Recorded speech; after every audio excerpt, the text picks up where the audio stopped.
Yang pertama Abu Hurairah, yang kedua Ibnu Umar, yang ketiga Anas Ibnu Malik, setelah Anas yang keempat Aisyah. Setelah Aisyah adalah Ibnu Abbas.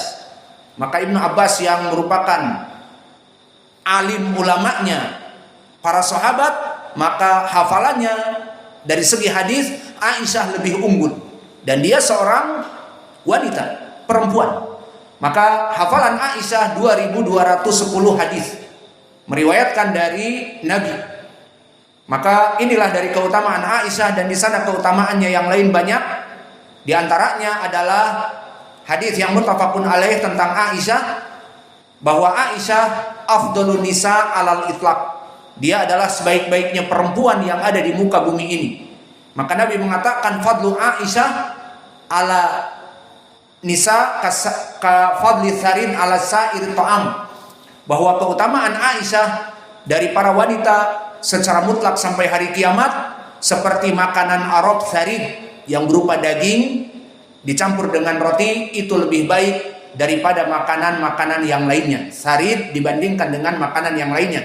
Dan di hadis yang muttafaqun alaih juga, suatu hari malaikat Jibril memberikan salam kepada Aisyah. Ini dari keutamaan Aisyah. Malaikat memberikan salam kepada Aisyah, dan tidak tanggung-tanggung malaikat Jibril. Dan yang lainnya kita tinggalkan.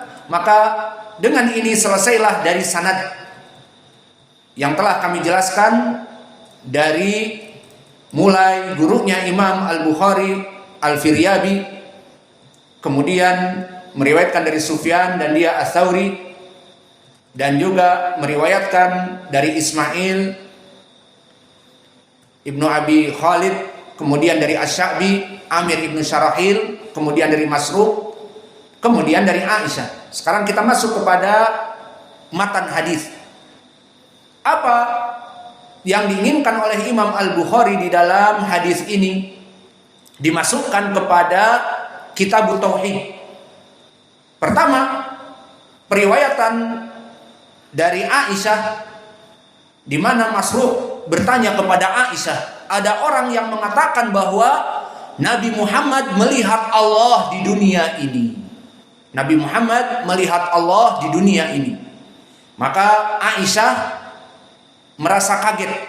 Di beberapa riwayat, laqad qafa sya'ri, maka telah merinding bulu kuduku mendengar ucapanmu wahai Masruq, bahwa Nabi Muhammad melihat Allah.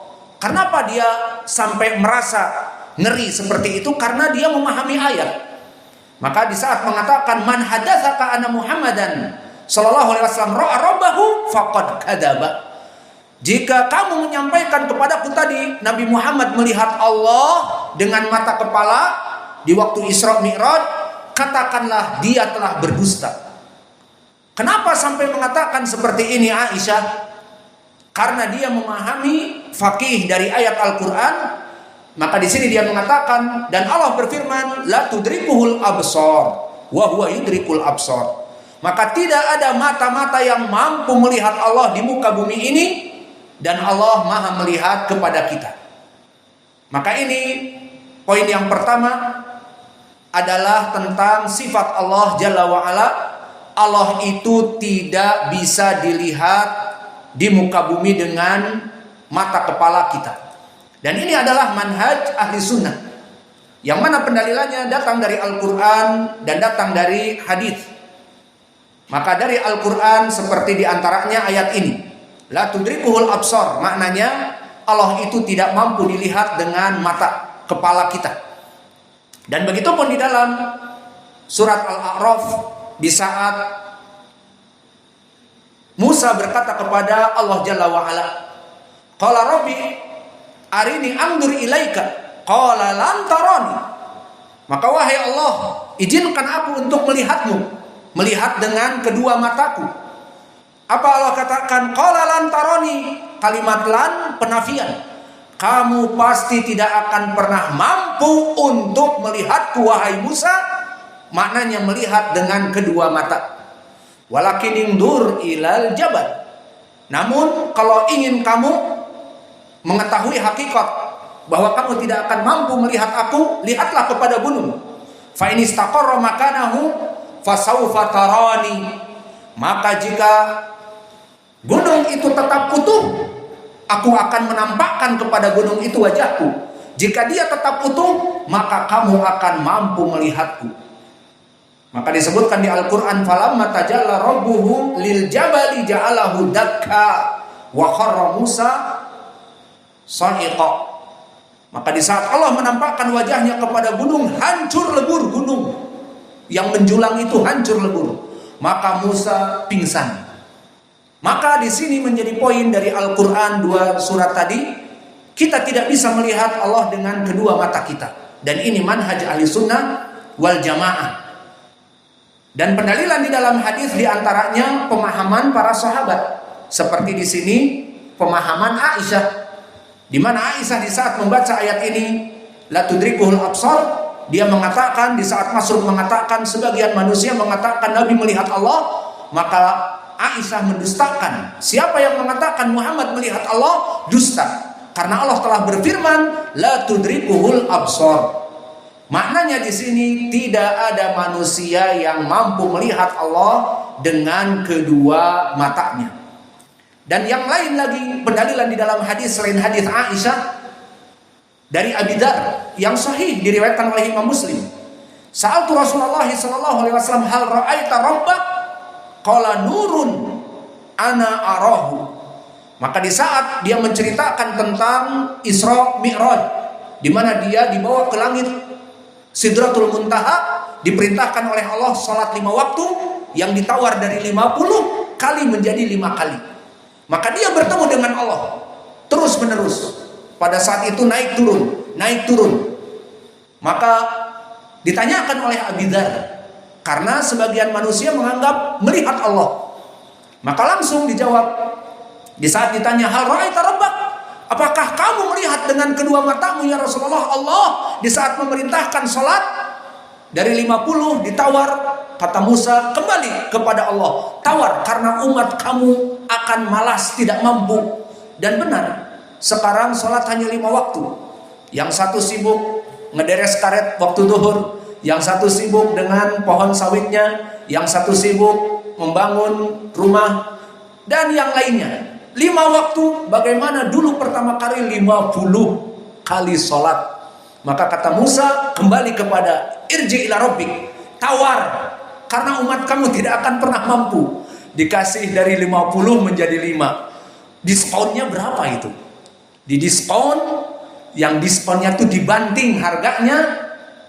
Kalau di supermarket, maka diturunkan oleh Allah dari 50 menjadi 5. Dan masih banyak yang tidak sholat, padahal mereka butuh kepada Allah, butuh Allah menjaganya, memberikan rizki dan sebagainya. Namun mereka tidak sholat dari 5 yang mudah ini. Alhamdulillah, Allah menjadikan kita mudah untuk beribadah. Dan ini bukan apa-apa dari kita ini, tetapi karena Allah memudahkan bagi kita. Perlu diperhatikan itu. Dan begitu pun di dalam riwayat yang lain, diriwayatkan oleh Imam Muslim, bahwa Nabi Muhammad SAW ditanya, hal ra'aita rabbak? Qala ra'aitu nuran, maka aku melihat cahaya. Aku ditutupi oleh cahaya, tidak bisa melihat Allah. Maka ini jelas bahwa manusia tidak pernah melihat Allah Jalla wa'ala. Dan bahkan telah datang diriwayatkan oleh Imam Muslim secara mu'allaq, dikatakan dari Abi Umamah, berkata Rasulullah sallallahu alaihi wasallam, innakum lan taraw rabbakum hatta tamutu. Kalian tidak akan mampu melihat Allah sampai kalian meninggal. Maknanya jika kalian masih hidup di dunia, dengan kedua mata ini kalian tidak akan pernah sanggup melihat Allah. Namun jika telah meninggal, baru melihat Allah di mana? Di hari kiamat dan di surga. Itu ada pendalilan-pendalilan yang lain lagi. Kesimpulannya dari lafaz pertama ini di hadis Aisyah, apa faedah dari ilmu tauhid? Bahwa tidak ada manusia di muka bumi ini yang mampu melihat Allah dengan kedua matanya. Ntar dulu, di sana ada orang-orang sufi yang akunya sudah mencapai tingkat yakin. Banyak mereka mengatakan, aku telah melihat Allah.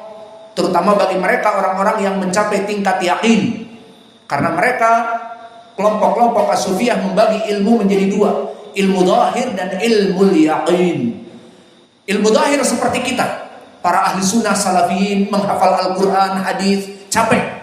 Tapi bagi mereka ilmu yaqin tidak butuh lagi sanad kayak tadi kepada Sahih Al-Bukhari dihafal, berapa sanad kepada Aisyah, kepada Ibnu Umar, kepada Abi Hurairah. Mereka mempunyai ilmu khusus, bahkan Nabi tidak ikut campur. Apa itu? Haddatsani qalbi an rabbi, meriwayatkan hatiku dari Allah langsung. Maka mereka orang-orang para aulia yang ngakunya para wali dan GR, mereka mempunyai thariqah-thariqah. Dari guru-guru mereka mengambil thariqah bagaimana cara menjadi wali, bagaimana cara mendapatkan ilmu yakin, karena telah disebutkan di Al-Quran di akhir surat Al-Hijr, wa'bud rabbaka hatta ya'tiyakal yaqin. Maka ibadahlah kamu kepada Allah sampai mencapai tingkat yakin. Mereka memahami yakin bukan seperti ahli sunnah. Ahli sunnah yakin itu adalah mati. Maknanya ibadahlah kepada Allah sampai kamu mati. Maka oleh sebab itu Nabi Muhammad beribadah terus sampai meninggal. Abu Bakar, Umar, Utsman, Ali dibunuh di saat sedang ingin melaksanakan sholat fajar, tidak pernah meninggalkan ibadah. Dan Utsman dibunuh oleh Khawarij di rumahnya dalam keadaan membaca Al-Quran dalam ibadah. Adapun mereka mengatakan, mentafsirkan ayat ini, ibadahlah kepada Allah jika kamu belum mencapai tingkat yakin. Namun jika kamu mencapai tingkat yakin, ilmu yakin, boleh kamu tidak beribadah kepada Allah. Ini pemahaman mereka. Akhirnya mereka orang-orang thariqat sufiyah ini, bagaimana cara mencapai tingkat yakin? Akhirnya mereka mempunyai thariqah Naqsyabandiyah, thariqah Syadiyah, dan yang lainnya. Oh, kamu ingin mencapai tingkat yakin? Kamu beribadah membaca la ilaha illallah 1000 kali jingkrak-jingkrak. La ilaha illallah, la ilaha illallah. Kemudian di makam kuburan wali fulani. Nanti setelah itu kapan mencapai tingkat yakin? Setelah kamu bertirakat akan datang cahaya, dan cahaya itu berkata, ana rabbukumul a'la, aku adalah Rabb kamu yang maha tinggi. Akhirnya karena GR dan dia tidak mempunyai pengetahuan ilmu tadi, seperti Aisyah mengatakan, beristidlal dengan Al-Quran, la tudrikuhul absar, tidak ada yang mampu melihat Allah di muka bumi ini, karena kejahilan dia dengan ibadah-ibadah yang bid'ah. Akhirnya di saat datang cahaya, dipikirnya Allah beneran, padahal iblis. Dan ini yang banyak membuat tertipu orang-orang sufi.